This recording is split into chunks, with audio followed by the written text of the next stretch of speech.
సువార్త 10వ అధ్యాయము 7వ వచనం చదువుకుందాం. మత్తయి సువార్త 10వ అధ్యాయము 7వ వచనం. మత్తయి సువార్త 10వ అధ్యాయం 7వ వచనం. యేసుక్రీస్తు ప్రభువారు 12 మంది శిష్యుల్ని ఏర్పరిచాడు. యేసయ్య, దేవునికి స్తోత్రం.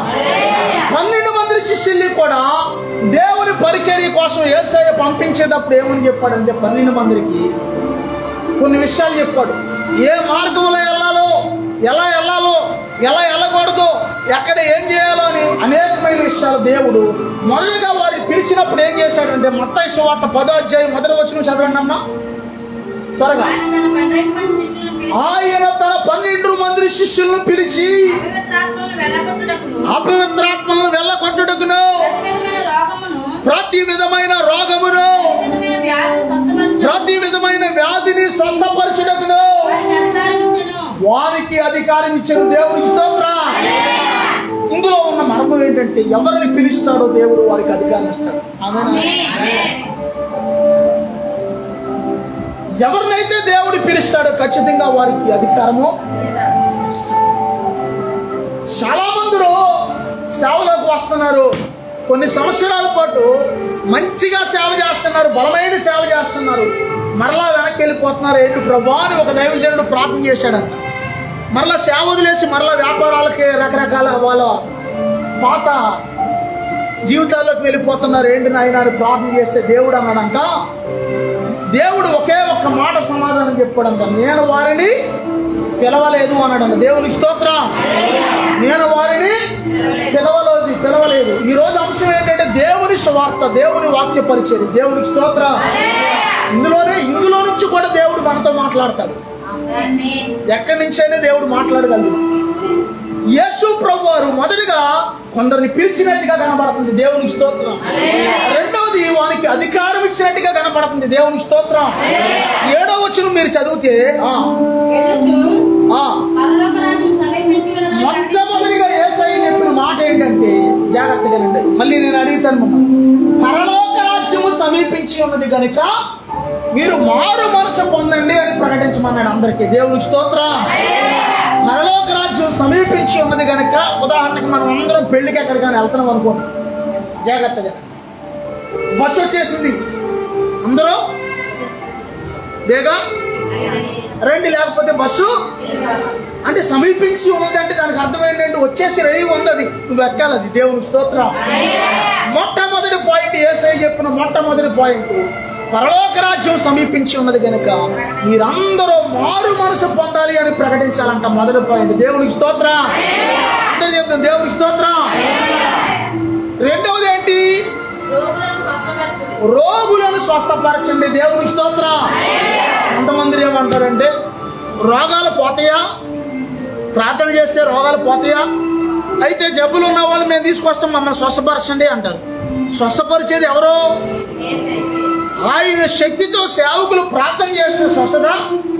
అలాంటి వాళ్ళు ఉన్నారు, ఇక్కడ లేరా? అందరూ బోళ్ళు మందులు ఇక్కడ సంఘంలోకి వచ్చాక స్వస్థత కలిగిన వాళ్ళు కూడా ఉన్నారు. స్వస్థత కలిగిన వాళ్ళు లేరు ఇక్కడ. దేవునికి స్తోత్రం. దేవునికి స్తోత్రం. ఒక తల్లి అమావాస్య రోజున గతంలో ఇంతవరకు ఒక తల్లి అర్ధరాత్రి కాల సమయంలో 1 గంట ఆ సమయంలో ఫోన్ చేసి, అయ్యా పాస్టర్ గారు మా అమ్మాయికి ఆపరేషన్ చేయించామండి, ఇంటికి తీసుకొచ్చాం హాస్పిటల్ నుంచి, మళ్ళీ ఏంటో సడన్గా సీరియస్ అయిపోయిందండి, ఏం చేయాలో నాకు అర్థం కావట్లేదు బాబు అంటాం. పెద్దవాడు ముసలావిడ. ప్రార్థన చేయండి బాబు అంటాం. ఏ ఊరమ్మ మీరు అని అడిగితే కర్నూలు అంటున్నా. ఎక్కడ కర్నూలు? ఎక్కడ? ఏలూరు జిల్లా. మన జంగారెడ్డిగూడెం ఏలూరు జిల్లా. నేనన్నాను నా నెంబర్ ఎలా వచ్చిందమ్మా మీకు అని అడుగుదాం అనుకున్నాను, కానీ ఆమె పాపం బాధతో అల్లాడుతుంటే ఒక్క క్షణం ఫోన్ అలా పట్టుకుని రాబాదాల రాఖందాల హల్బరాందాల అత్తర థ్యాంక్ యూ జీసస్ అని భాషలతో దేవుని శుతిస్తా అధికారం ఉపయోగిస్తూ మొదలెట్టాను. దేవుడు నాకు ఇచ్చిన అధికారాన్ని రిలీజ్ చేశాను ఆమె మీదకి, వాళ్ళ కుమార్తె మీద ఫోన్లో నుంచి. దేవునికి స్తోత్రం.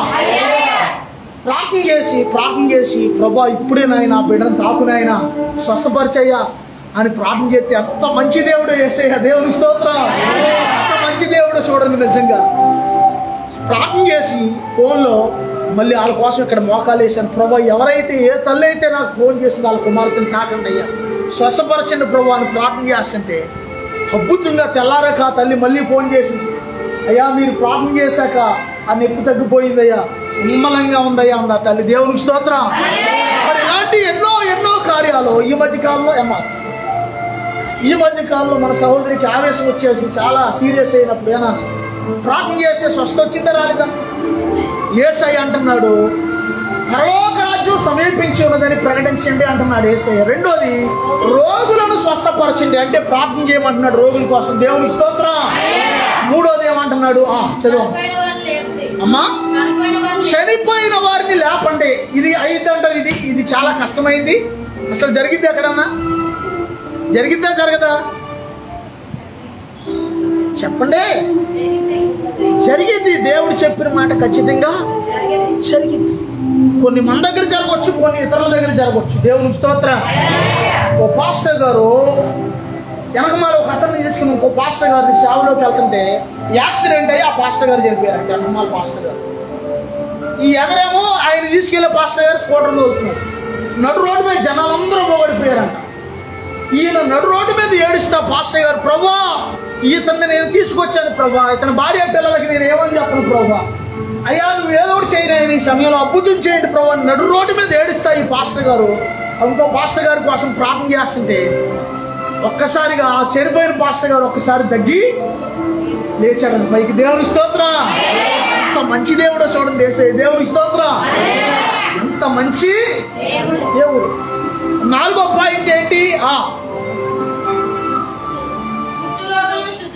కుష్టు రోగులను శుద్ధులుగా చేయండి. మన సంఘం ద్వారా కూడా ఒక ఆమెకు కుష్ఠరోగం పోయిందండో. గుర్తుందా?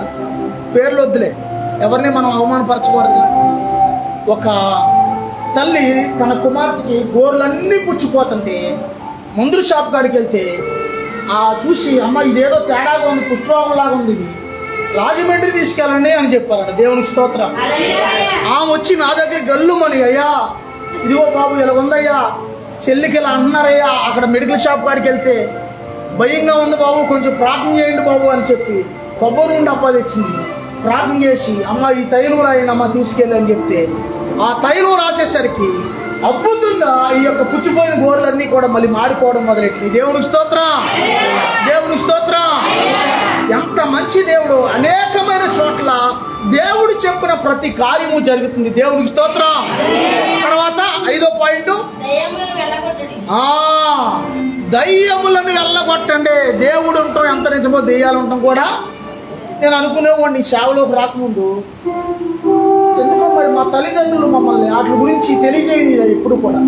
కొంతవరకు యేసయ్యలో ఎంతో కొంత వాళ్ళకి తెలిసిన భక్తులను పెంచారు, కానీ ఈ దెయ్యాలు మంత్రాలు వాటి గురించి ఎప్పుడు చెప్పలా. తాతయ్య గారు దారాలు కట్టేవాడు, మరి బాగుజాతలు చేసేవాడు. అయినా మాకు వీటి గురించి ఏమి నేను అనుకున్నాడు. దెయ్యాలు దెయ్యాలు దెయ్యాలు అంటారు ఏంటో బాబుల్లో. అసలు దెయ్యాలు ఉన్నాయి అక్కడన్నా? ఉంటే అలవాటు దెయ్యం అనుకున్నాడు. దెయ్యం మీద పడింది, దెయ్యం పీక నొక్కేసింది, దెయ్యం పొట్ట నొక్కేసింది అంటున్నారు కొంతమందిలో. ఎక్కడున్నా దెయ్యాలు అనుకునేవాడిని సేవలోకి రాకముందు. సేవలోకి వచ్చాక ఎక్కడున్నాయో దేవుడు, ఎక్కడున్నాయో ఎంతమందికి విడుదలిచ్చాడు దేవుడు. లిస్టు చెప్తే లిస్టు చాలా ఎక్కువగా ఉంటుంది. మన సంఘస్థులకే కాదు, ఈ చుట్టుపక్కల ప్రాంతంలో ఈ రోడ్డు వేసుకుని ఇలాగ గురుపాపం గారు బడేసుకుని ఇలాగ ఈ రోడ్లు గోల్డ్ మందిరికి విడుదలిచ్చింది ప్రార్థన చేసి. ఇది కాకుండా కొత్తపేటలో నుంచి అయితే చాలా మంది వచ్చి ప్రార్థన చేయించుకున్నారు. తమ వచ్చారు లేదా? గోల్డ్ మందిరికి విడుదలిచ్చింది. మీరు మా సంఘస్థులు కాదు, మేము మీకు ప్రార్థన చేయము అని అనలేదు ఎప్పుడు కూడా. దేవునికి స్తోత్రం. ఎవరు వచ్చినా సరే వారికి ప్రార్థన చేసి దెయ్యాల నుంచి విడిపించు. దేవునికి స్తోత్రం.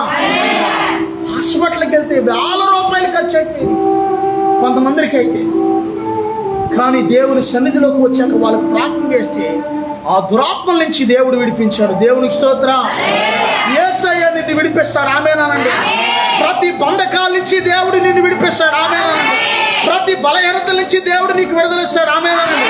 ప్రతి దురాత్మ నుంచి దేవుడు విడిపిస్తాడు. ఆమేనండి. దేవుడు విడుదలిచ్చే దేవుడు. దేవునికి స్తోత్రం. దేవునికి స్తోత్రం. కానీ ఈ పోరాటంలో కొన్ని సందర్భాల్లో కొన్ని బైబిల్లో పరిశుద్ధ గ్రంథంలో దేవుడు స్పష్టంగా రాయించాడు. కొన్ని ప్రాక్టికల్గా చూస్తే ఈ పోరాటంలో అవి కొంతమంది మీద దాడి కూడా చేస్తాయి.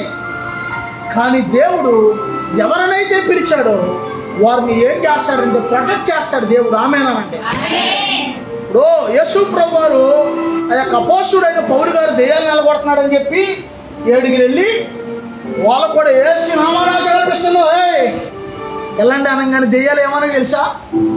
యేసు ప్రభు నాకు తెలుసు, పౌలు గారు నాకు తెలుసు, మీరెవర్రా మమ్మల్ని నిలగొట్టడానికి అని వాళ్ళు చొక్కాలు చింపేసింది పట్టుకుని. దేవునికి స్తోత్రం.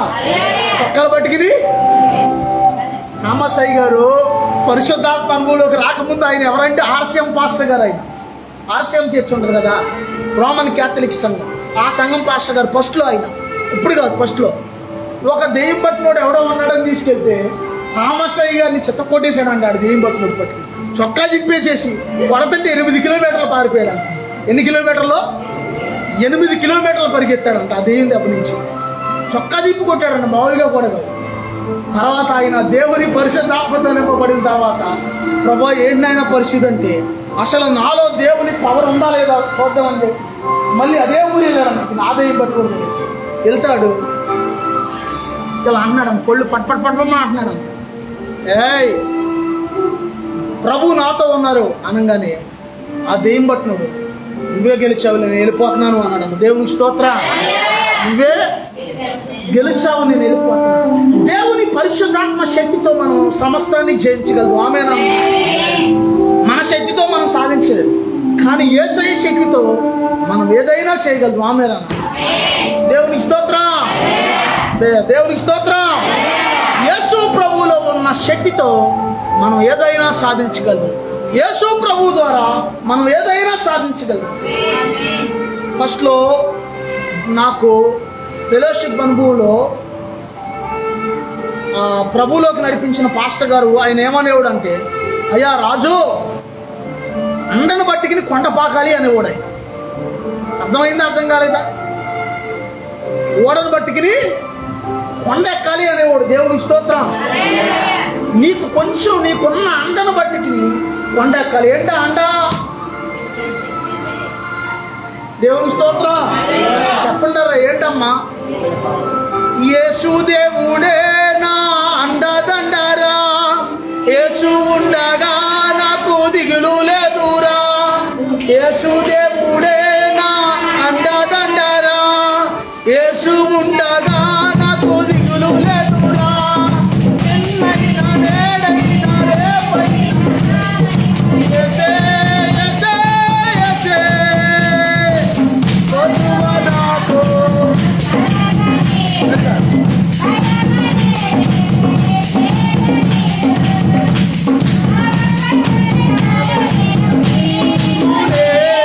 యేసు దేవుడే నా అండదండరా, యేసు ఉండగా నాకు దిగులు లేదురా.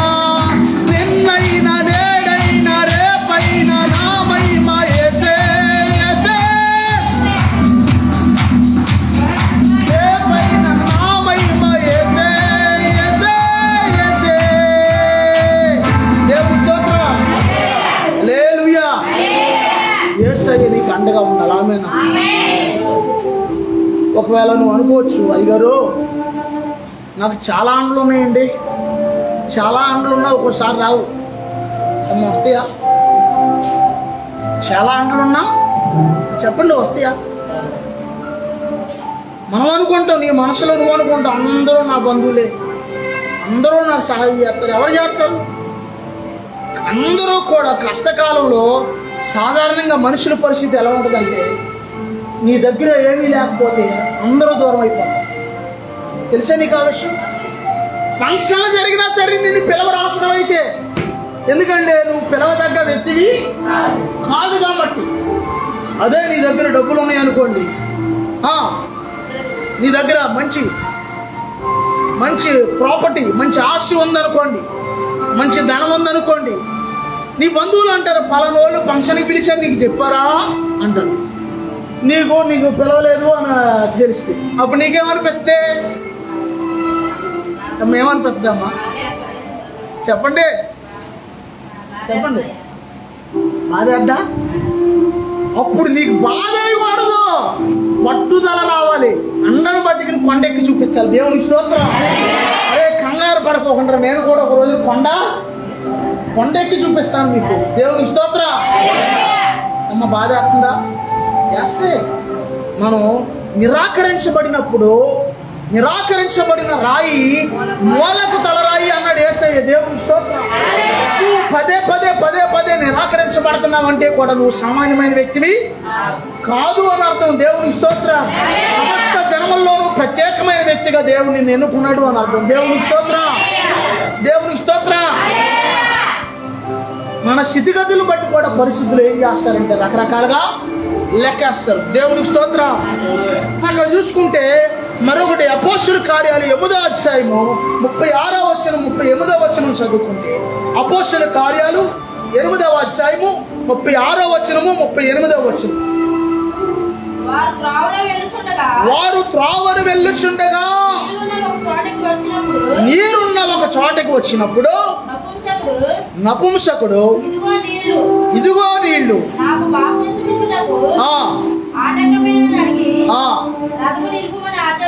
దేవునికి స్తోత్రం. అపోస్తుల కార్యాల్లో దేవుని సువార్తను ప్రకటించిన వ్యక్తులు 3 వ్యక్తుల గురించి మనం చూడబోతాం ఈ రోజు. 3 వ్యక్తుల్లో మొదటి వ్యక్తి స్టెఫన్ దేవుని పరిచయం చేస్తుంటే చివరికి ఎలా చంపారో తెలుసా అమ్మా? రాళ్లతో కొడకంటే అందరూ అప్పటికి పౌలు గారు మారలా. రాళ్లతో కొడకంటే పర్లేదు, కొట్టండి, ఇంటి కొట్టి చంపండి అన్నాడు పౌలు గారు. ఆ రాళ్లతో కొడుతున్నప్పుడు రక్తం అంతా చింది దగ్గరలో ఉన్న అపోస్తుడైన పౌలు గారి మీద పడిందంట. ఆయన మారిపోయాడు. దేవుని స్తోత్రం. దేవుని స్తోత్రం. ఒక కందాకేయ ఆర్థిక శాఖ మంత్రి గారి గుర్రం మీద వెళ్తున్నప్పుడు వెళ్ళి ఆయనకి దేవుడు వాక్యాన్ని ప్రకటించమని దేవుడు ఆ యొక్క దేవదూత ద్వారా స్టెఫనుకు బయలుపరిచాడు. దేవునికి స్తోత్రం. ఆయన అప్పటికి ఆ యొక్క పరిశుద్ధ గ్రంథంలో లేఖనాలు చదువుతా ఉన్నాడు. యెషయా గ్రంథాన్ని చదువుతున్నాడు. ఇప్పుడంటే బైబిల్, అప్పట్లో ఎలాగంటే ఇలాగా చుట్టిన ఏ గ్రంథానికి తోలు గ్రంథాలు చదువుతుంటే నువ్వు ఎవరి గురించి చదువుతున్నావు ఒకసారి రథమాపండి అని అడుగుతారు. నేను ఇక్కడ ఒక వ్యక్తి గురించి చదువుతున్నాను. యెషయా మాట్లాడేది ఎవరి గురించి? తన గురించా లేకపోతే ఇతరుల గురించా నాకు అర్థం కావట్లేదు, కొంచెం చెప్పండి అని అడిగితే స్టెఫన్ అంటాడు, బొచ్చు కత్తిరించి వాని ఎదుట గొర్రె పిల్ల ఎలాగ మౌనంగా ఉందో ఆయన మౌనంగా ఉన్నాడు యేసుక్రీస్తు ప్రభు.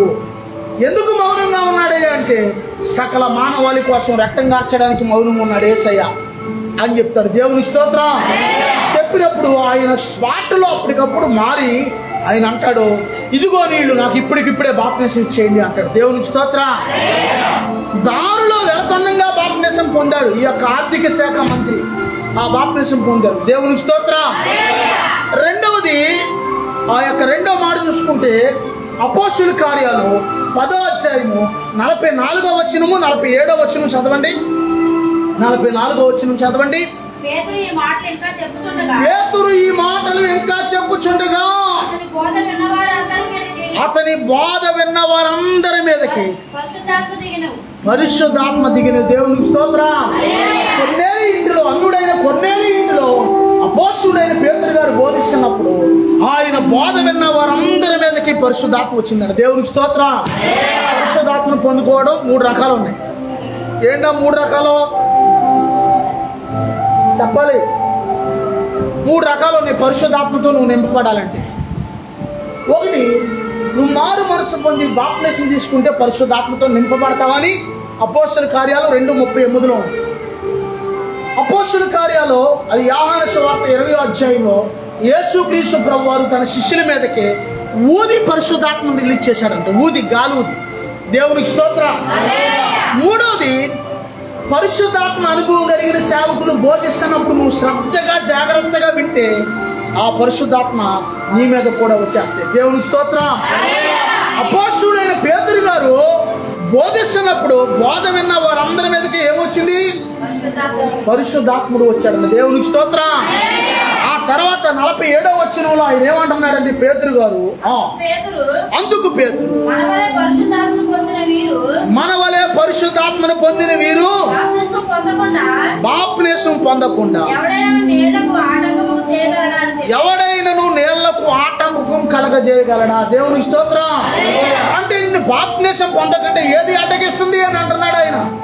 పరిశుద్ధాత్మ పొందుకున్నావు. కొంతమంది రక్షణ పొందితేనే కానీ వస్తుంది పరిశుద్ధాత్మ, కానీ ఏ రక్షణ పొందుకోకుండా అలీజల్లిగా ఉన్న కొన్నేలి కుటుంబంలో ఆ యొక్క పరిశుద్ధాత్ముడు వచ్చేసాడు వాళ్ళ మీదకి. దేవునికి స్తోత్రం. పరిశుద్ధాత్మను పొందుకున్నావు, కానీ ఎందుకు నువ్వు బాప్తిసం పొందట్లేదు? ఎందుకు నిన్ను అడ్డగిస్తుంది? ఏం అడ్డగిస్తుంది నిన్ను అంటున్నాడు ఇక్కడ. దేవునికి స్తోత్రం.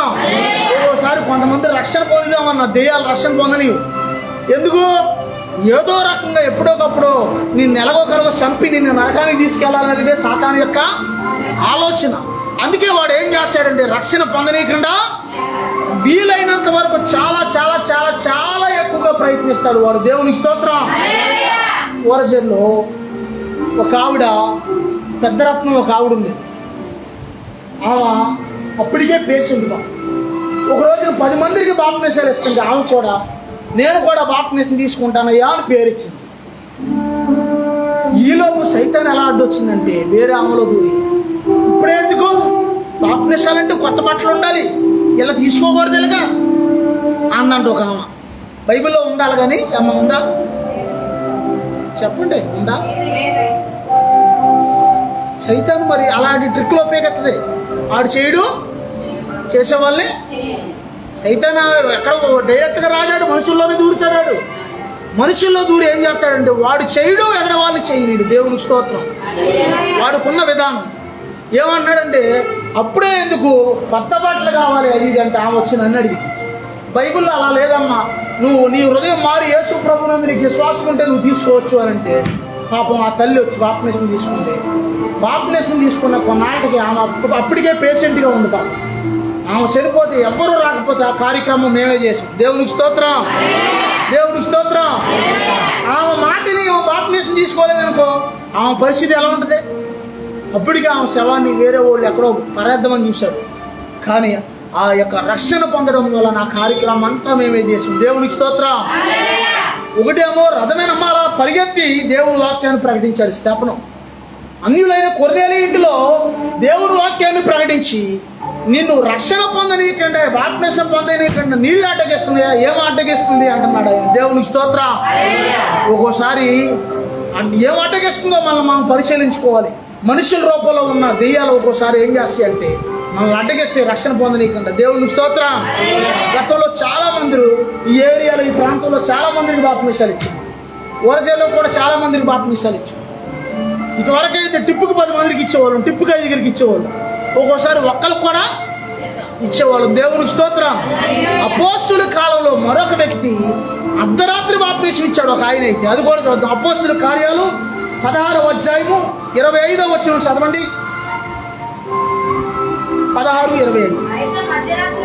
అయితే మధ్యరాత్రి వేళ పౌలును శేలయు దేవునికి ప్రార్థించుచు పౌలు గారు, జాగ్రత్తగానండి నేను చెప్తాను, పౌలు గారు దేవుని వాక్యం ప్రకటించాడని చెప్పి ఆయన్ని పౌలు గారిని శేల గారిని ఇద్దరిని కూడా బెత్తాలతో కొట్టి జైల్లో పడేశారు. చెరసాల్లో. అమ్మాయినండి జాగ్రత్త. చెరసాల్లో వేస్తారంట నిజంగా నువ్వు చెయ్యి నేరం ఏదన్నా నీ మీద పడి నేను జైల్లో వేశారు అంటే ఏం చెప్తాం? పాట పాడతావు అక్కడ? పాట పాడతావమ్మా? పౌలు గారు శేల గారు ఏం చేస్తున్నారంటే ఆరాధన చేస్తున్నారంటే అర్ధరాత్రి ఆరాధన. దేవుడికి స్తోత్రం. కొత్త ఎలాంటివి కూడా వస్తాయి మీకు తెలియదు. చెయ్యి నేరాలు కూడా, చెయ్యి నేరం ఒకటి పడింది నా మీద ఇటువరకు ఎప్పుడు వరకు నా సాక్ష్యంలో కూడా మెన్షన్ చేయలేదు. ఎప్పుడు నేను నా సాక్ష్యంలో కూడా ఎప్పుడు మెన్షన్ చేయలేదు, కానీ ఈ సమయంలో చెప్తున్నాను. ఒకప్పుడు నరసాపురం క్రైమ్ బ్రాంచ్ పోలీసులు ఒక సుమో వేసుకొచ్చారు ఇక్కడికి. నేను లోకంలో ఉన్నప్పుడు, నేను మారక ముందు సుమో వేసుకొచ్చి టాటా సుమో ఎక్కడ పెట్టారంటే మసీద్ కాడ పెట్టారు పక్కన. దేవునికి స్తోత్రం. వాళ్ళు సింపుల్గా ఉన్నారు, టీషర్ట్లు వేసుకుని. ఒక రకం చెప్పాలంటే వాళ్ళ మీద నేనే మోటగా ఉన్నాను. వీళ్ళు అసలు పోలీసులని ఎవరో రావడమే మా నాన్నగారితో మాట్లాడాలి. ఒక మర్డర్ కేసు జరిగింది. ఆ కేసు ఎంక్వైరీలో మేము వచ్చాము. ఈ నెంబర్ ఎవరు దాన్ని మేము ఎంక్వైరీ చేస్తే ఈ నెంబర్ మీ అబ్బాయిదని తేలింది. మీ అబ్బాయి ఎక్కడ ఉన్నాడు, ఇక్కడ పిలిపించింది అన్నారు. ఓ 10 మంది దాకా వచ్చారు పోలీసులు. ఈలోపు నాకు ఫోన్ సిమ్ ఎవరైతే అమ్మారో వాళ్ళని బుట్టాయిగూడెం కోయోళ్ళు అతను పాపం అతను తీసుకొచ్చారు ఇక్కడికి. అప్పటికి అతని మొహం వాడిపోయింది. మరి కొట్టారో ఏం జరిగిందో తెలియదు, కానీ అక్కడి నుంచో పెట్టారు. అతను వచ్చి ఫోన్ చేసి, రాజు ఒకసారి మీ ఇంటికి రా అంటున్నాడు. నీకేం కావాలి? బెల్లానికి ఏమైనా డబ్బులు కావాలా? అది సారాకి బెల్లం వేస్తారు కదా, డబ్బులు కావాలి. ఎంత కావాలి? 5,000 కావాలి, 10,000 కావాలి. మా నాన్నగారికి ఫోన్ నేను చెప్తాను, 10,000 ఇమ్మంటావా అంటున్నా నేను. అది కాదు, ఒకసారి మాట్లాడే ఫోన్ ఉంది, మీ ఇంటి దగ్గర ఉన్నా అన్నాడు. సరే నేనేం చేశానంటే జమ్మని నైట్ 7 అయింది, జమ్మని చాటకి బండి వేసుకొచ్చిన. ఎనమాల ఒక మనిషి ఉంటే ఒక కుర్రోడు జమ్మని బండి ఆపి బండి రే పక్కన పెట్టాను చాలా స్పీడ్గా జమ్మని లోపలికి వస్తుంది. వీళ్ళు మన కొట్టుకాడికి వచ్చారు. ఎవరెల్లో ఏదో పోలీసులు నాకు తెలియదు. వీళ్ళు మామూలు డ్రెస్సుల్లో వచ్చారు, సివిల్ డ్రెస్సుల్లో, టీషర్ట్లో ఉన్నారు. వాళ్ళు ఏమన్నారు, వచ్చాక ఒక కేసు ఎంక్వైరీ కోసం ఈ అబ్బాయిని తీసుకెళ్తాను, ఈ విషయం బయటికి లీక్ చేస్తే మీకే ఇబ్బంది. ఒక మర్డర్ కేసు జరిగింది, ఒక కోటీశ్వరుని చంపేశారు ఒకరు. ఆ కేసు ఎంక్వైరీ కోసం మేము వచ్చాము అని చెప్పి నన్ను రానుగానే నువ్వు నడు, మేము పోలీసులు అన్నారు. అర్థమవుతుందా? నన్ను మసీదు గారికి తీసుకెళ్ళి సుమో ఎక్కించుకున్న తర్వాత ఎప్పుడు నేను చెప్పలే మీకు ఈ విషయం, ఎందుకంటే భయపడతారు ఇట్లాంటివి. సుమో ఎక్కించుకున్న తర్వాత గత నెలలో 13వ తారీఖున నువ్వు ఎక్కడున్నావు అన్నారు. గత నెలలో 13వ తారీఖున నువ్వు ఎక్కడున్నావు అంటే నేను రాజమండ్రి సెంట్రల్ జైల్లో ఉన్నానండి అన్న. చూడండి అది నాకు ఎంత మేలైందో. రాజమండ్రి సెంట్రల్ జైల్లో ఉన్నానండి అన్న. చూడండి దేవుడు ఎలా మేలు చేస్తాడు చూడండి ఒకసారి. అంటే జైలుకి ఎందుకు వెళ్ళావు అన్నారు. నేను యథార్థంగా చెప్పేసాను, నేను సారా బిజినెస్ అండి. నేను హోల్సేల్గా సారా వ్యాపారం చేస్తాను. ఈ చుట్టుపక్కల ఊర్లన్నింటికి సారా నేనే. 10 ఊర్లకి సారా, జంగారెడ్డిగూడెం, నాగలగూడెం, పేరంపేట, గురవైగూడెం, దేవుడిపల్లి, కామకోట, ఆడపల్లి, గుంటుపల్లి, కందగూడెం, ఇవన్నీ సారా హోల్సేల్ వేసేవాడు. హోల్సేల్ బిజినెస్ నాకు అన్న. ఈ బామర్దాలు ఊరు వెళ్దాం నడువు అన్న. గుంటుపల్లి దారి చూపించమంటున్నారు, చూపించాను. పాలకొల్లు నరసాపురం నుంచి వచ్చారు క్రైమ్ బ్రాంచ్ పోలీసులు. దేవునికి స్తోత్రం. అంటే చెయ్యి నేరం నీ మీద పడితే ఎలా ఉంటుంది అనే దాని గురించి చెప్తున్నాను నేను. ఈ సబ్జెక్టు నేనేం మైమరిచిపోలేదు. దేవునికి స్తోత్రం. తీసుకుని వెళ్తుంటే ఈలోపు మా చిన్నక్క ఫోన్ చేశారు, రే తమ్ముడు రాజు సరిగా అయిపోయింది, ఎక్కడున్నారా? ప్యాకెట్లు అయిపోయిందిరా అని ఒక ఫోన్. వాళ్ళు ఏం చేస్తున్నారు, ఎంత తెలివైన వాళ్ళు చూడండి పోలీసులు నిజంగా ఇంత తెలిసిందంటే, ఇంత తెలిస్తే ఇంత లాగుతారు వాళ్ళు. పోలీసులు తక్కువ చేయకోకండి. చిన్న తేగ కలిసిందా దొంకంతా లాగేస్తారు వాళ్ళు. దేవుని స్తోత్రం. స్పీకర్ పెట్టాలి, నువ్వు మాట్లాడుతున్నారు వాళ్ళు, సైలెంట్గా ఉండాలి పక్కన. ఏమంటే ఈలోపు అక్క ప్యాకెట్లు అయిపోయినాయి అని ఒక ఆమె. ఈలోపు అన్నయ్య ఫోన్ చేశారే, తమ్ముడు రాజు సరిగా అయిపోయింది అని ఒక. ఈలోపు మరలగూడు నుంచి ఒక ఆమె ఫోన్ చేసి, తమ్ముడు ఆ 90 లీటర్లు ఉంది, ఈరోజు వస్తావా అని ఒక ఆమె. వీళ్ళు దగ్గర గుంటుపల్లి వెళ్ళేసరికి 25 ఫోన్లు వచ్చినాయి. ఈ 25 ఫోన్లు విన్నారు వీళ్ళు. బాబు అసలు ఈ ఫోన్లు ఏంటి, ఈ లోకం ఏంటి అన్నాక అక్కడికి వెళ్ళాక నన్ను ఏమి కొట్టలేదు పాపం. వాళ్ళు కొట్టలేదు, ఏమనలేదు, కానీ మంచిగానే అడిగారు. అడిగిన తర్వాత అక్కడికి వెళ్ళాక నీ ఫోన్ ఎక్కడుంది, ఎవరి దగ్గర ఉందంటే నేను మా బామర్దిని చూపించాను. ఇతనేంటంటే వాళ్ళకి భయం వేసి వాళ్ళు మా వాడు లేడని అంటున్నారు. వాళ్ళు వెళ్ళేసరికి మా అత్తగారు మా మామగారు లేదండి ఇట్లనే మా బామర్దిని చెప్పారు. మరి చెప్పాలి కాదు, ఎంక్వైరీ కాదు ఇది, పెద్ద ఎంక్వైరీ, చిన్నది కాదు, పెద్ద కాలేజీ కరస్పాండెంట్ చంపేశారు. అంటే చంపేసి ఆ చచ్చిపోయిన సెల్లలో కొన్ని నెంబర్లు కొట్టారు, మిస్డ్ కాల్ ఇచ్చి. ఆ నెంబర్లో ఎవరైంది, మన నెంబర్ అయింది. దరిద్రం ఎత్తి మీద ఉంటే అంటారు, దరిద్ర దేవత ఈడు పక్కన ఉంటారు అంటారు. విన్నారు ఎప్పుడన్నా? దేవుడి స్తోత్రం. మొత్తానికి ఆ నెంబర్ మన నెంబర్ అయింది. గత నెలలో 13వ తారీఖు రాత్రి కరెస్పాండెంట్ గారి సెల్లకి నువ్వు ఎందుకు ఫోన్ చేసావు అని అడిగారు. మీ బావ సెల్ల నీ దగ్గర ఉంది, అప్పుడు ఎందుకు ఫోన్ చేసావు అంటే, మా బామ్మది ఏమన్నాడంటే, నేను సారా వ్యాపారం కోసం మా బావ జైల్లో ఉన్నాడని నేను జంగడ్డిగూడెం ఉన్నానండి. నేను మా మాయ సర్కిల్ నైట్ అంతా మెలుగుగా ఉండేవాళ్ళు. అదే టైం ఎవరో మిస్డ్ కాల్ ఇచ్చారు ఈ ఫోన్కి. ఎవరో మిస్డ్ కాల్ ఇచ్చారని నేను చేసి, మిస్డ్ కాల్ వచ్చినా బుకింగ్ చేయకూడదు, గుర్తుంచుకోండి, చాలా జాగ్రత్త. మిస్డ్ కాల్ వస్తున్నాయి కదండి, ఎవరికి పడితే వాళ్ళకే, మన అవసరం అయితే వాళ్ళే చేస్తారు ఫోన్. మిస్డ్ కాల్ ఇచ్చారని ఎవరికి పడితే వాళ్ళ ఫోన్లు మిస్డ్ కాల్ వచ్చిందని చేశానండి అన్నాడు. వాళ్ళకి అర్థమైపోయి ఇది మొత్తానికి ఆడు పెద్ద మేధావి చంపినోడు, ఆడు మొత్తానికి 3-4 నెంబర్లు కొట్టాడు, అందులో మనది ఒకటి అయింది. అప్పుడు ఎంక్వైరీ చేసి వీళ్ళు వెళ్తా నాకు అన్నారు, మరి జంగారెడ్డిగూడెం దింపేయమంటావా, ఇక్కడ ఉంటావా అన్నారు. లేదండి నన్ను జంగారెడ్డిగూడెం దింపేయండి అన్న. అయిపోయింది ఎంక్వైరీ, ఇంకెందుకు నన్ను ఆ మసీద్ సెంటర్లో దింపేయండి అన్న. అప్పుడు వస్తా ఆ చంపిన వాడు ఎలా ఉంటాడనేది పక్కింటి వాళ్ళు ఎవరో చూశారంట. అటైనా హత్య జరుగుతున్నప్పుడు బాగా పొడిగ్గా ఉండి బాగా తల బాగా మెడదాకా ఉండేదంట. కారు ఒక గంట పావులు కొట్టుకొచ్చేసాడంట పాలకొల్లు నరసాపురం నుంచి జంగారెడ్డి గుడి. ఎంత సీనియర్ అయితే గంట పావులు వస్తాడు? 100 కిలోమీటర్లు ఉందయ్యా. గంట పావులో వచ్చేసాడు జంగారెడ్డి గుడి. అతని యొక్క కొన్ని కదలికలు చెప్పారు వాళ్ళు నాకు చెప్పి, ఒకవేళ ఎలాంటి వ్యక్తి అయినా కారు దోలే వాళ్ళు ఎవరైనా ఉంటే ఈ టైప్లో నాకు చెప్పు అని చెప్పారు. దేవుని స్తోత్రం. చెప్పమని నెంబర్ ఇచ్చారు. నెంబర్ ఇచ్చి ఇది ఫేక్ కేసు, ఇతని మీద ఇదేదో దారి తప్పించడానికి కొట్టాడు నెంబర్లో, ఇతనైతే కాదు అని వాళ్ళకి అర్థమయ్యి వాళ్ళు ఏం చేశారంటే నన్ను ఇక్కడ దింపేసి వాళ్ళు వెళ్ళిపోయారు. దేవుని స్తోత్రం, దేవుని స్తోత్రం. సాధారణంగా నువ్వు చెయ్యని నేరం నీ మీద పడితే నీకు గుండె ఆగిపోద్ది, ఒక్కోసారి మనసు ఇరిగిపోద్ది, హృదయం పగిలిపోద్ది, నక్సలైట్గా అయిపోయే అవకాశాలు వస్తాయి. కానీ ఏ నేరం చేయకోకుండా అపోస్తుడైన పౌలు గారిని, శేల గారిని దేవుని వాక్యం ప్రకటిస్తున్నాడు అన్న నెపంతో తీసుకెళ్లి బెత్తాలతో కొట్టి జైల్లో పడేశారు. దేవుని స్తోత్రం. జైల్లో పడేస్తేనంట వాళ్ళు ఏం చేస్తున్నారంటే మధ్యరాత్రి కాల సమయం అందు దేవుని స్తుతించుడి, ఎల్లప్పుడు దేవుని స్తుతించుడి, ఆ దేవుని స్తుతించుడి అందరూ. ఆయన పరిశుద్ధ ఆలయమందు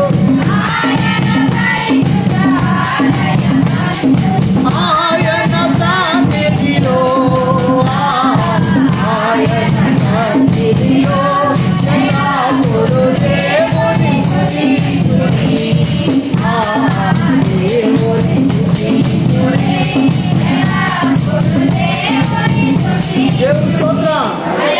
దేవుడు ఏమనుకున్నాడో అక్కడ ఆ టైం ఏం జరిగిందో ఒక మాట చెప్తానండి అమ్మ. తర్వాత అవుతుంది కదా అమ్మ, జాగ్రత్తగా ఏనండి. మరి వాక్యం నవ్వు ఎందుకు వస్తుందో నాకు అర్థం కావట్లేదు.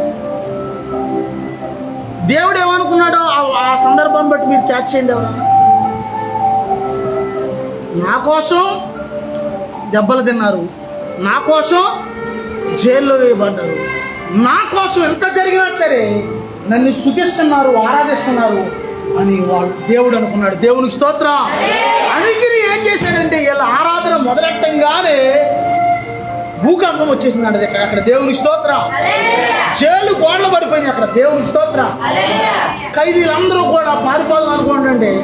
జైలు గారు ఏమనుకున్నాడంటే అందరూ పారిపోయి ఉంటారు, ఈ దెబ్బతీక నా పని అయిపోయిందని ఆ కత్తి ఎలా తీశాడు వెంటనే ఆయన పొడి చేసుకుందామని జైలు గారు. అప్పుడు ఈ సౌండ్ క్యాచ్ ఎంత వివేకం ఉందో చూడండి అపోస్తుడైన పౌలు గారు. ఇనికిడి శబ్దంతో ఏం జరుగుతుందో క్యాచ్ చేసేసాడు ఆయన లోపల. అయ్యా దయచేసి మీరు ఏం చేసుకోవద్దు, మేము ఎక్కడికి వెళ్ళలేదు, ఇక్కడే మేము పారిపోలేదు, ఇక్కడే ఉన్నాం అనగానే ఈ ఖైదీలో ఉన్న నీతిని చూసి జైలర్ గారిలో మార్పు వచ్చేసింది. దేవునికి స్తోత్రం. మార్పు వచ్చేసి అయ్యా మీరు ప్రకటిస్తున్న దేవుణ్ణి నేను అంగీకరించడానికి నేనేం చేయాలంటే నువ్వు యేసు ప్రభుని నీ ఉదయం ముందు నువ్వు విశ్వసిస్తే నువ్వు రక్షణ పొందితే సరిపోద్దంటే అర్ధరాత్రి వాళ్ళ బాప్టిజం తీసుకున్నారు వాళ్ళ. దేవునికి స్తోత్రం. రాత్రి ఆ గడియలోనే అతడు వారిని తీసుకొని వచ్చి వారి గాయములు కడిగెను. అమ్మ ఒక్క నిమిషం. పౌలు గారి గాయాలు జైలర్ గారు వీళ్ళందరూ కడిగారంట. సేవకులు గాయాలు కడుగుతున్నావా, గాయాలు రేపుతున్నావా? నువ్వు పాయింట్ క్యాచ్ చేయండి. అసలు ఎంత మర్మం చూసారా? గాయాలు కడుగుతున్నారా, గాయాలు రేపుతున్నారా? కడుగుతున్నారా? దేవుని స్తోత్రం. కడిగితే మంచిదమ్మా, దేవుడు ఆశీర్వదిస్తాడు, మిమ్మల్ని హెచ్చెత్తాడు, అభివృద్ధి చెందుతాడు. దేవుని స్తోత్రం. సేవకులు ఆ యొక్క గాయాలు అప్పుడు దాకా దెబ్బలు తిని ఉన్నారు కదా, ఆ గాయాలన్నీ కడిగి ఎంతనే అతడును అతని ఇంటి వారందరూ బాప్టిజం పొందారు. జైలర్ గారి కుటుంబం మారిపోయారు. దేవుని స్తోత్రం. జైలర్ గారు అంటే ఆషామాషి కాదు, జైలు అంతా ఆయన స్వాధీనంలో ఉంటుంది. జైలర్ అంటే ఏంటనుకుంటున్నారు? జైలు అంతా ఆయన స్వాధీనంలో ఉంటుంది. నైట్ బీట్లో జైలు గురించి నాకు తెలుసు కాబట్టి చెప్తున్నాను. నైట్ జైలులో గంట పొగులు ఒక 4-5 కానిస్టేబుల్ వేసుకుని వచ్చి అలా రౌండ్ వేస్తారు. అలా రౌండ్ వేస్తారు సెంట్రల్ జైల్లో. అయితే ఖైదీలు ఉన్నారా, ఎవరన్నా పారిపోతానికి ప్లాన్ చేస్తున్నారా అని మొత్తం చూసుకుంటారు. ప్రతి రూము చూసుకుంటా. మళ్ళీ పహారం ఉంటుంది అక్కడ కూడా. ఒక్కో గంట ఒక్కొక్కడు బాగా కాపలా కాయాలి ఖైదీ. మీకు తెలియదుగా, పహారా రాస్తారు అందులో ఉన్న ఖైదీలు. రోజు పహారా అంటారు. ఒక్కొక్క గంట ఒక్కొక్కటి కాపలా కాయాలి, లిస్ట్ ఉంటుంది అక్కడ. అందరిని చూస్తూ ఉంటారు. ఖైదీయే కాపలా కాయాలి. జైలర్ గారి కుటుంబం అంతా కూడా పౌలు గారి ద్వారా రక్షణ పొందారు. ఇలాంటి అనుభవం మనకి జరిగింది, మన సంఘంలో. జరిగిందా? రాత్రి 11 గంటలకి పౌలు వాళ్ళ మేనమామ బాటిల్ రాజుకి బాప్టిజం ఇచ్చింది. దేవుని స్తోత్రం. ఫైనల్గా అతను కిడ్నీలు పాడైపోతే ఏమన్నాడు తెలుసు అతను? అయ్యా, కిడ్నీలు పాడైపోయినాయి అయ్యగారు, ఇక్కడ హాస్పిటల్కి వెళ్తే కాకినాడ వెళ్ళమన్నారు.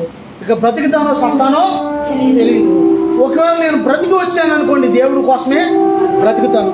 ఒకవేళ చచ్చిపోయాను అనుకోండి, దేవుడి దగ్గర ఉంటాను, బాప్టిజం ఇచ్చేయండి అన్నాడు. అంటే అప్పటికప్పుడుకి నైట్ మాపులు 11 గంటకి ఎక్కడిచ్చామయ్యా? అప్పుడు 12 ఎక్కడిచ్చు?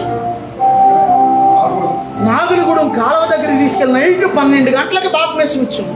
బాప్టిజం తీసుకున్నాక అతను కాకినాడ వెళ్ళాడు. అప్పటికే కిడ్నీలు పాడైపోయింది.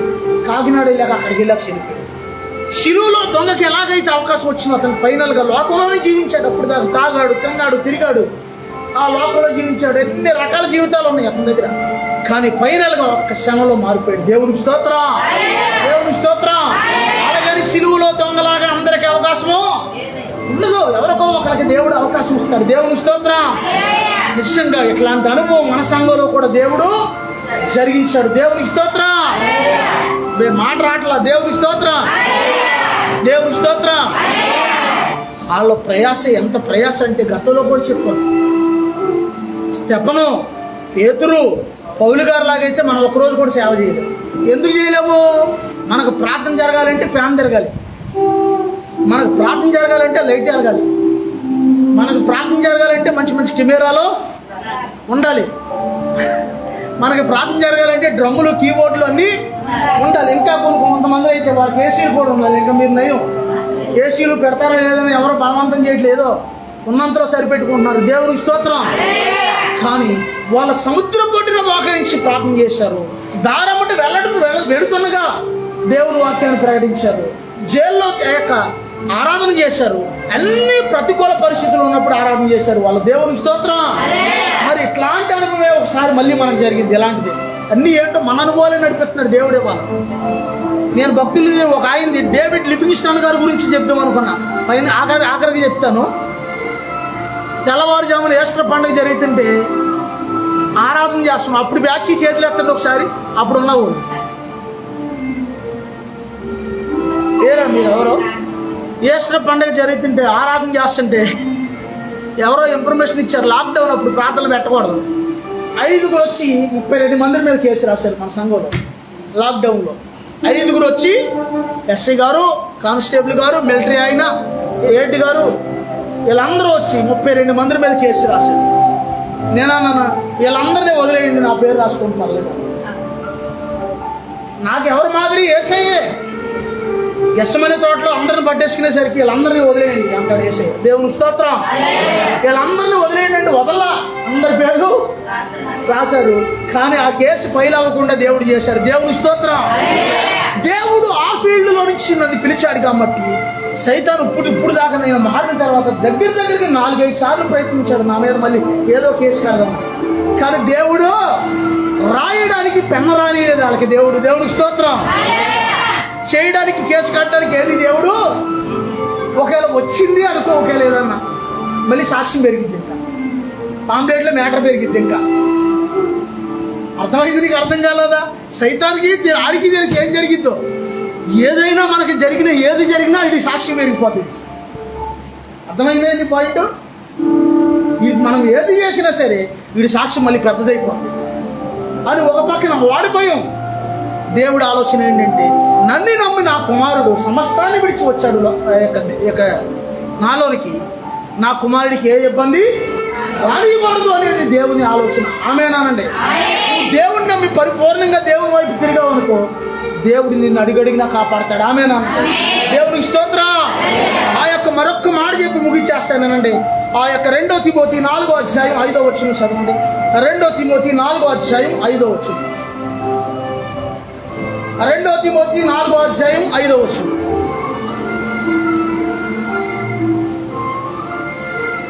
త్వరగా 2 తిమోతి 4:5 ఎలాగనగా యాలయనగా దేవుని వాక్యం వలన కాదు. అయితే నీవు అన్ని విషయములలో అన్ని విషయములలో ఎదుగుగా ఉండుము. మిత్తముగా ఉండు. మొదటి పాయింట్ తిమోతి గారికి రాసిన పత్రికలో, తిమోతికి రాసిన పత్రికలో పౌలు గారు ఏమన్నాడు తెలుసా? తిమోతి గారు ఎవరు అసలు? ఎవరు తిమోతి గారు? ఎవరు? పౌలు గారి విశ్వాసాల కుమారుడు. పౌలు గారి విశ్వాసం ఒక ముసలం ఉండేది.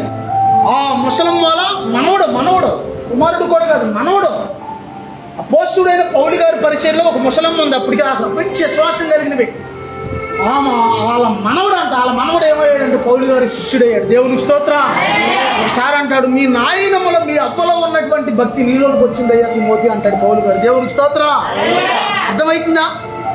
ఫైనల్ గా అపోస్తుడైన పౌలు గారు వెళ్ళిపోయే ముందు తిమోతితో మాట్లాడుతున్న మాట ఏంటంటే, ఆయన ఇక దేవుని దగ్గరికి వెళ్ళిపోయే ముందు ఏమంటున్నాడంటే, అన్ని విషయాల్లో కూడా నీవు మితముగా ఉండు అంటున్నాడు. మితముగా అంటే ఏంటి? దానికి అర్థం, ఈ మధ్యలో ఒక సినిమా యాక్టర్ని ఇంటర్వ్యూ చేస్తాను ఏమన్నాడంటే, ఏం లేదు, తక్కువ తింటాను, తక్కువ నిద్రపోతాను, అన్నీ తక్కువ అన్నాడు. దేవుని స్తోత్రం. ఏంటంటే మీరు ఈ వయసులో కూడా ఎలా ఉన్నారంటే ఏమన్నాడు? దేనికోసం నేను వరి అవ్వను, టెన్షన్ పడను, తక్కువగా తింటాను, తక్కువగా నిద్రపోతాను, తక్కువగా మాట్లాడతాను, అన్నీ తక్కువ అంటున్నాడు. ఏంటా అని ఆలోచిస్తే బైబిల్లో నీవు అన్ని విషయాల్లో కూడా మితముగా ఉండాలి అంటున్నాడు. మొదటి పాయింట్. దీనికి ఇంకా అర్థం కొంచెం తగ్గించుకుని జాగ్రత్తగా ఉండాలి అని కూడా అర్థం. దేవునికి స్తోత్రం. తక్కువగా తినడం వలన కూడా ఎక్కువ కాలం బతుకుతుంది. అర్థం కాలా? సన్నబడాలి అయ్యగారు నేను అన్నవాళ్ళు ఉంటే చేతులు పైకి వెళ్తాను నేను చెప్తా దాని సీక్రెట్. మందులతో సన్నబడకూడదు. నువ్వు ఉండగలిగితే నైట్ టైం అసలు ఏమి తినుకోకుండా కనీసం ఒక నీరసం రాకుండా కొంచెం పాలు టీయో దాకా అలా ఉండిపోయావు అనుకో ఈజీగా. నా పాట పుట్ట చూడండి ఒకప్పుడుది, ఈ పుట్టినరోజు పుట్ట చూడండి ఒకసారి. ఇంత లావు తలకాయ ఉంటుంది, ఇంత లావు చేతులు. నిజం, మై కట్టుకో ఒకసారి మనోళ్ళు చూద్దాం. ఇంత లావు తలకాయ, ఇంత లావు చేతులు. సేవకులు పోవడానికి వెళ్తే ఆలనే వాళ్ళు ఎక్కడన్నా మనకి ఏదన్నా తగులు ఉన్నప్పుడు మన రాజానం తీసుకెళ్దామని వాళ్ళు ఆలో. అంటే ఈయన పెద్ద మనిషిలాగా భారీగా అంటున్నాడు అది కామెడీ చేసేవాళ్ళు వాళ్ళు కూడా. దేవుని స్తోత్రం. అన్ని విషయాల్లో మితముగా ఉండాలి. ఆరోగ్యానికి కూడా చాలా మంచిది తెలుసా నీకు? అవశ్యం ఉదయం టిఫిన్ చేయాలి, తప్పులేదు. దేవుడిచ్చిన ఆహారం తినాలి. మధ్యాహ్నం భోంచేయి, తప్పులేదు. సాయంకాలం కూడా ఒక 6 గంటలు లేదా 7-8 లోపు కొంచెం తిన్నా ఏం కాదు. కానీ నైట్ టైం మాత్రం ఏమీ తినకోకుండా నువ్వు అలాగా ఉంటే ఆరోగ్యానికి మంచిది, శరీరం కూడా తగ్గిపోతుంది. దేవునికి స్తోత్రం. అయ్యగారు తగ్గలేదా అంటే అయ్యగారు తగ్గారో లేదా అయ్యగారికి దేవునికి స్తోత్రం. దేవునికి స్తోత్రం. మితముగా ఉండు అంటున్నాడు దేవుడు. మొదటి పాయింట్. రెండోది, శ్రమ పడాలంటే శ్రమ పడకపోతే నీకేది రాదు. అమ్మాయి విన్నారు నా మాట? విత్తనాలు చల్లకపోతే పంట వస్తుందా? అది అంత రాళ్ళు తీయాలి, దొంగాలి, తడెట్టాలి, విత్తనాలు చల్లాలి, 1-10 సార్లు వెళ్ళి తోట చూసి రావాలి. అవునా? మళ్ళీ ఆని పిలిచి ఏటి పిలిచి కోపించి అవన్నీ ఎత్తిచ్చి మూటలు కట్టించి తడవకుండా అన్ని పంపిస్తేనే నీకు డబ్బులు వస్తాయి, లేదా డబ్బులు. అర్థమవుతుందా? శ్రమ లేకుండా ఏది రాదు. గుర్తుంచుకో, దేవుడు మాట్లాడుతున్నాడు. శ్రమ లేకుండా ఏది, నువ్వు శ్రమ పడితే దాని ఫలితం ఖచ్చితంగా కనపడదు. ఆమేనా? నేను ప్రభువా మరి నీ కొరకు ప్రయాసపడుతున్నాను ఆయన ఎంతగానో అని నేను ప్రార్థన చేస్తుంటే దేవుడిచ్చిన మాట ఏంటంటే, ప్రభువు నందు నీ ప్రయాస వ్యర్థం అవ్వదు అన్నాడు దేవుడు. ఆమేనా? నీ ప్రయాస వ్యర్థం కాదు అన్నాడు. దేవుని స్తోత్రం. నువ్వు దేవుని కోసం ప్రయాసపడుతున్నావా? లేదుగా. నీ కోసం, నీ కుటుంబం కోసం ప్రయాసపడుతున్నావు. ఒకవేళ నీ కోసం, నీ కుటుంబం కోసమైనా నువ్వు కష్టపడితే, శ్రమ పడితే ఫలితం వస్తే. శ్రమ పడమన్నాడా, కూర్చోమన్నాడా పౌలు గారు? అన్ని విషయాల్లో మితంగా ఉండాలంట ఒకటి. రెండోది, శ్రమ పడాలంట. అంటే ఆయన అనేది ఏ శ్రమ అంటే దేవుడి కోసం శ్రమ పడు అన్నాడు ఆయన. దేవుని స్తోత్రం. మూడోది, స్వార్థికుని పని చేయము. మూడోది, స్వార్థికుని పని చేయము అంటే ఎల్లప్పుడూ కూడా నీవు దేవుని పని చేయాలి. ఆమేనానండి? సంఘాలు ఒకవేళ కొంతమందికి సంఘాలు తక్కువగా ఉంటుంటాయి. అప్పుడేం చేయాలి?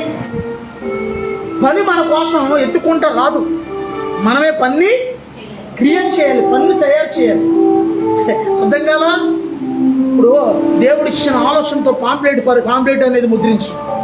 ఇక హాయిగా ఎంత హ్యాపీగా ఉందంటే సగం పంచుకుంటే వెళ్ళిపోవటం ఎంత హ్యాపీ. పని వచ్చిందా రాలేదా? రోజుకు ఒక ఊరు వెళ్తాను.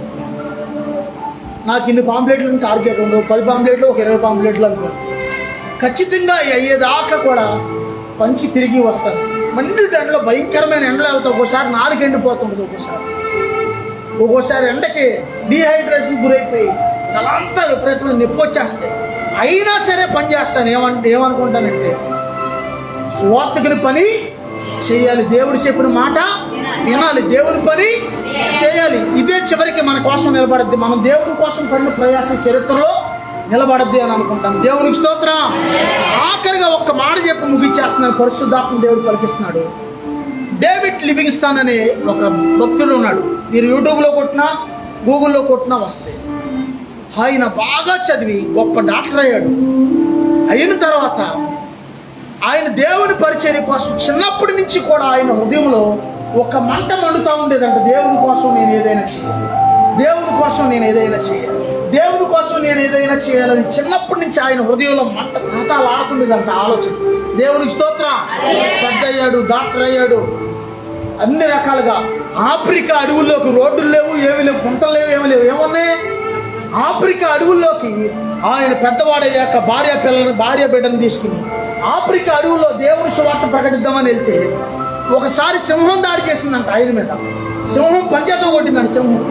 అప్పటికే ఆయన దగ్గర పిస్టల్ ఉండేదంట. జంతువులు, అడవి జంతువులు ఏమన్నా దాడి చేస్తామని అవి కాల్చడానికి.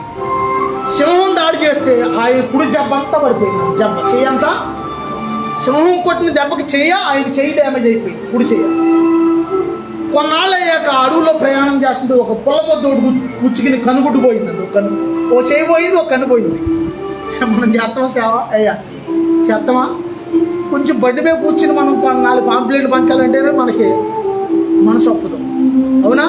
కొంచెం మంచి దారమని నడుచుకుంటే 4 పాంప్లెట్లు ఒక మనిషిని దేవుని సంధికి తీసుకురావడానికి మనకి మనసు ఒప్పదు. ఎవరు అలా చెప్తే మనకెందుకు అనుకుంటాం మనం. కనీసం ఒక మాట కూడా, అమ్మ దేవునికి చర్చికి రా అమ్మ, దేవుడు అద్భుతం చేస్తాడు, ఒక 7 వారాలు రా కనీసం అని కూడా ఒకళ్ళకి కూడా ఒక మాట చెప్పమ్మా. కన్ను పోయింది, చేయబోయింది. సరే అలాగ ప్రయాసపడుతుంటే జబ్బు చేసి ఆవిడ చెప్పి. సరే ఆఫ్రికా వాళ్ళు వాళ్ళకి తెలియదు, వాళ్ళకి అడుగు మనుషులు సమాధి చేయడానికి ఎవరు రాకపోతే భార్యని ఆయన ఒక్కడే సమాధి చేశాడు అంత తగ్గు. సరే అదే అయిపోయిన తర్వాత కొన్నాటికి పుట్టిన ఒక్కగా ఒక కుమారుడు చనిపోయాడు. చివరికి ఎలా అయిపోయాడంటే ఆఫ్రికా ప్రజలందరినీ చాలా మందిని ఆయన ఏ ప్రాంతంలో అడిగట్టాడో ఆ ప్రాంతంలో చాలా మందిని మార్చేశాడు ఆయన. దేవుని స్తోత్రం. మార్చాక ఆయన ముసలోడు అయ్యాక లేవలేకపోతుంటే విశ్వాసులు ఏం చేసేవాళ్ళు తెలుసా? 4 కర్రల్ని పాడులా కట్టి ఇలా వాళ్ళు మోసుకెళ్తుంటే ఎవరిని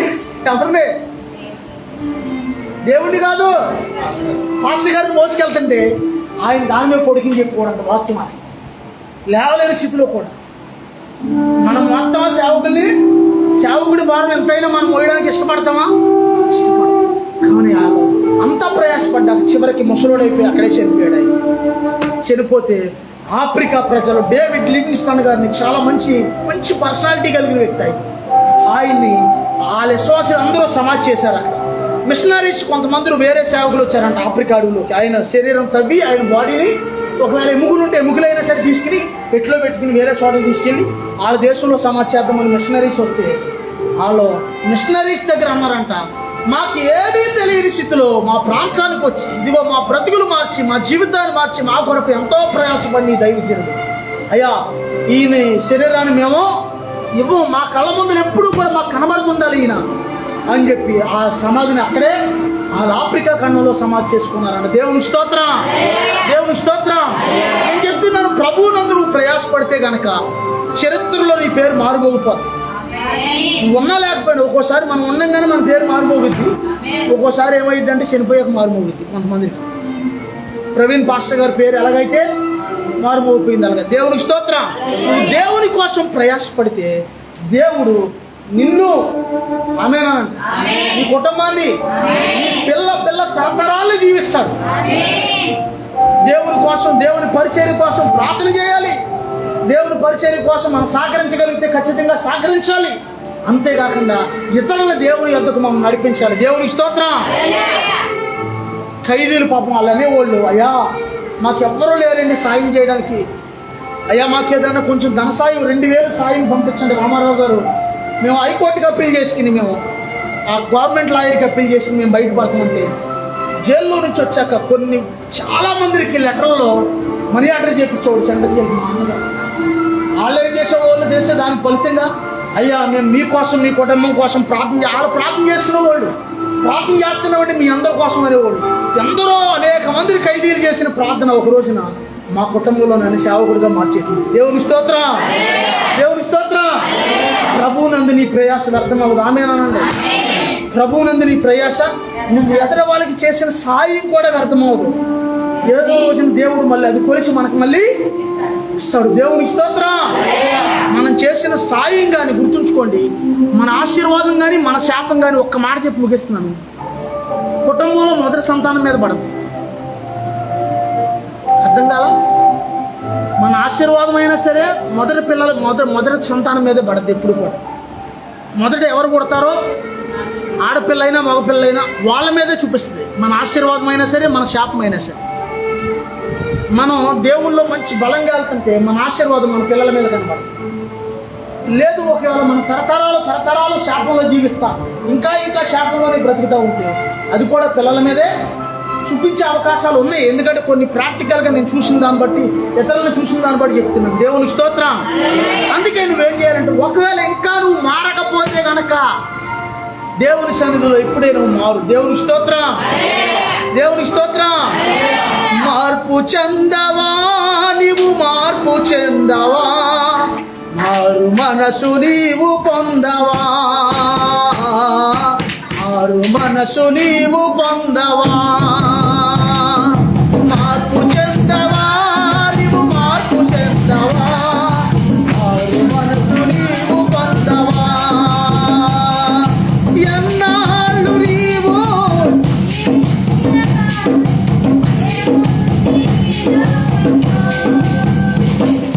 ఇన్నేళ్ళు నీవు చేసిన క్రియలన్నిటికీ తీర్పుంది పైలోకంలో. తీర్పు దినమునందున ఆయన ముందర నీవు నడిచి ధైర్యం నీకుందా, నిలిచే ధైర్యం నీకుందా. మార్పు చెందవా నీవు, మార్పు చెందవా, మారు మనసు నీవు పొందవా. దేవుని స్తోత్రం. ఫైనల్గా ఒక మాట చెప్తున్నాను, దేవుని గురించి తెలియని వాళ్ళు తెలుసుకుని మారాలి. ఒక్క మాట, తెలిసిన వాళ్ళు వాళ్ళ జీవితంలో ఉన్న లోటు లోపాలను సరి చేసుకుని వాటిని విడిచిపెట్టుకుని మారాలి. దేవుని స్తోత్రం. మారిన వాళ్ళలో కూడా లోపాలు ఉంటాయి. అంతే, లోపం లేనివాడు ఎవడో ఏదో ఒక లోపం ఉంటుంది. మన లోపం మనకు తెలుసుగా. ఏంటి అలా ఉన్నారు? తెలుసా? తెలియదు. ప్రతి ఒక్కరిలో సాధారణంగా మనకున్న చెడ్డ అలవాటు ఏంటంటే, చిన్నప్పటి నుంచి మనం పెరిగిన విధానం, తల్లిదండ్రులు మనకు నేర్పించిన విధానాన్ని బట్టి ఏం చేస్తామంటే, మనం సాధారణంగా ఎదుటి వాళ్ళని విమర్శిస్తాం కానీ మనల్ని మనం విమర్శించుకోము. మనల్ని మనం సరి చేసుకుంటే దేవుడు ఆశీర్వదిస్తాడు. దిద్దుకునే వాళ్ళు అంటే దేవుడికి ఎంత ఇష్టమో. దేవునికి స్తోత్రం. హృదయాన్ని దిద్దుకునే వాళ్ళు, చెడుతనాన్ని విడిచిపెట్టి పశ్చాత్తాపడే వాళ్ళు, హృదయాన్ని సరి చేసుకునే వాళ్ళు అంటే దేవుడికి ఎంత ఇష్టం. అసలు చాలా చాలా చాలా ఇష్టం అన్నమాట. దేవునికి స్తోత్రం. దేవుడి కొద్ది వాక్యం దీవించును గాక. ప్రార్థన చేసుకున్నాం ప్రభు సన్నిధిలో. అయ్యా ఇదిగోనైనా నా ప్రభా, నాకు మార్పునివ్వడానికి లోకానికి మనుష్యునిగా వచ్చావు నాయన. అయ్యా నీ సన్నిధిలో నీ రక్తంతో నన్ను కడిగావు నాయన. అయ్యా నా ప్రాణాత్మ దేహాన్ని పరిశుద్ధపరిచావు ప్రభా. ఇంకా నా జీవితంలో ఇదిగోనైనా అయ్యా నీకు ఆయాసకరమైన మార్గాలు ఉంటే వాటి నుంచి నన్ను విడిపించండి అయ్యా. అయ్యా సంపూర్ణంగా నన్ను మార్చు ప్రభు అని అడగండి. ఇదిగో నాకు మారు మనసు కావాలయ్యా. అయ్యా రక్షణ కావాలన్నాయి, పరిశుద్ధాత్మ నింపుదల కావాలయ్యా. ఇదిగో యేసయ్య నిన్ను ప్రేమిస్తున్నాడు కుమారుడా. అమ్మా యేసయ్య నిన్ను ప్రేమిస్తున్నాడు తల్లి. ఇదిగో నీలో లోపం ఉంది అని దేవుడు నిన్ను విమర్శిస్తలేదు, కానీ ఆ లోపాన్ని సరి చేసుకోమని దేవుడు నిన్ను క్షమిస్తున్నాడు. ఇదిగో మనలో లోపాలు ఉన్నప్పటికీ కూడా దేవుడు మనల్ని విడిచిపెట్టలేదు. ఇదిగో మనలో బలహీనతలు ఉన్నప్పటికీ కూడా దేవుడు మనల్ని విడిచిపెట్టలేదు. విడిచిపెట్టలేదు. ప్రభా నీకు వందనాలయ్యా. ఎంత మంచి దేవుడో చూడండి, ఎంత ప్రేమ కలిగిన దేవుడో చూడండి, ఎంత దయ కలిగిన దేవుడో చూడండి. స్తెఫను రథం వెనకమాల పరిగెడుతూ దేవుని వాక్యాన్ని ప్రకటించాడు. ఇదిగో అపోస్తుడైన పేతురు గారు కొర్నేలియులో దేవుని వాక్యాన్ని ప్రకటించాడు. అపోస్తుడైన పౌలు గారు చెరసాల్లో దేవుని యొక్క వాక్యాన్ని ప్రకటించాడు. వారు ఎంతో ప్రభువునందు ప్రయాసపడ్డారు. వారి భక్తిలో, వారి జీవితంలో, వారి ప్రయాసలో ఇదిగో 1% కూడా మన జీవితంలో లేదు. అయినా ప్రభా నీవు మాకు అన్నీ ఇచ్చావయ్యా. ఆహారం ఇచ్చావు, వస్త్రాలు ఇచ్చావు, నివాసాలు ఇచ్చావు, అన్నీ ఇచ్చావయ్యా. అయినా సరే నీ కోసం ప్రభా ప్రయాసపడలేని వ్యక్తిగా నేను ఉన్నాను ప్రభా. ఇదిగో డేవిడ్ లివింగ్స్టన్ అనే వ్యక్తి ఇదిగో ఆఫ్రికా అడవుల్లో, కొండల్లో, గుట్టల్లో, రాళ్ళల్లో, మెట్టల్లో పరిచయం చేస్తుంటే ఇదిగో సింహం కొట్టడం వలన ఆయన చెయ్య పాడైపోయింది. ఇదిగో కంటిలో ముద్దుగుచ్చుకోవడం వలన ఆయన కన్ను పాడైపోయింది. ఎంట వెళ్ళినటువంటి భార్య బిడ్డలు కూడా చనిపోయాడు. చివరికి ఏకాంగిగా ఒంటరోడైపోయాడు. అయినా సరే వెనకడిగేయలేదు. ప్రభువునందు తాడో పేడో తేల్చుకుందామని చెప్పి ప్రభువునందు నిలబడ్డాడు. ఆయన అంత గొప్ప దైవజనుడు చూడండి. సమస్యలు కోల్పోయినా సరే ప్రభువును మాత్రం విడిచిపెట్టలేదు. వెనకడుగు మాత్రం వేయలేదు. ఆఫ్రికా ఖండాన్ని కదిలించేశాడు ఆయన. ఆఫ్రికాలో ఉన్న అడుగు ప్రజలందరినీ కూడా దేవుని వైపుకు మళ్ళించాడు. ప్రభానికి వందనాలయ్యా. అయ్యా చీకటిలో ఎందరో ప్రజలు నశించిపోతున్నారు నాయన. అయ్యా చీకటిలో ఉన్న ప్రజలందరినీ నీ వైపు తిప్పడానికి నాయన సామర్థ్యం మాకు దయచేయను. అయ్యా ఆ కృప మాకు దయచేయను ఆయన. చీకటిలో ఉన్న ప్రజలందరికీ వెలుగుగా మేము ఉండాలి ప్రభా. అయ్యా అన్ని జనులకి వెలుగుగా మేము ఉండాలయ్యా. అయ్యా నీకు వందనాలయ్యా. అయ్యా నీకు స్తోత్రాలయ్యా అని ప్రార్థన చేసుకుందాం. ప్రభువునందు నీ ప్రయాస వ్యర్థం కాదు. ఇదిగో దేవుని సన్నిధికి నీ జీవితంలో ఎవరినైనా ఒక్కరు నడిపించావా ఇప్పటికైనా ఒక్కసారి గుర్తుంచుకో. ఇదిగో నీ ద్వారా ఒక్కరైనా ప్రభు ఎందుకు వచ్చారా? ఒక్కరైనా మారు మనసు పొందారా? ఒక్కరైనా రక్షణ పొందారా? ప్రభువునందు నువ్వేం ప్రయాసపడుతున్నావు? కేవలం నీ కోసం, నీ కుటుంబం కోసం బ్రతికితే ఆశీర్వాదం రాదు. దేవుని కోసం మనం బ్రతికితే మన తరతరాలు పిల్ల తరతరాలని దీవించబడతాయి. తండ్రి నీకు వందనాలయ్యా నాతో మాట్లాడడానికి. తండ్రి నీకు స్తోత్రాలయ్యా. తరతరాలు ఎలాంటి దీవించబడతాయో నాకు బయలుపరిచావు నాయన. తండ్రి నీకు వందనాలయ్యా. తండ్రి నీకు స్తోత్రాలయ్యా అని ప్రార్థన చేసుకోండి. ప్రభు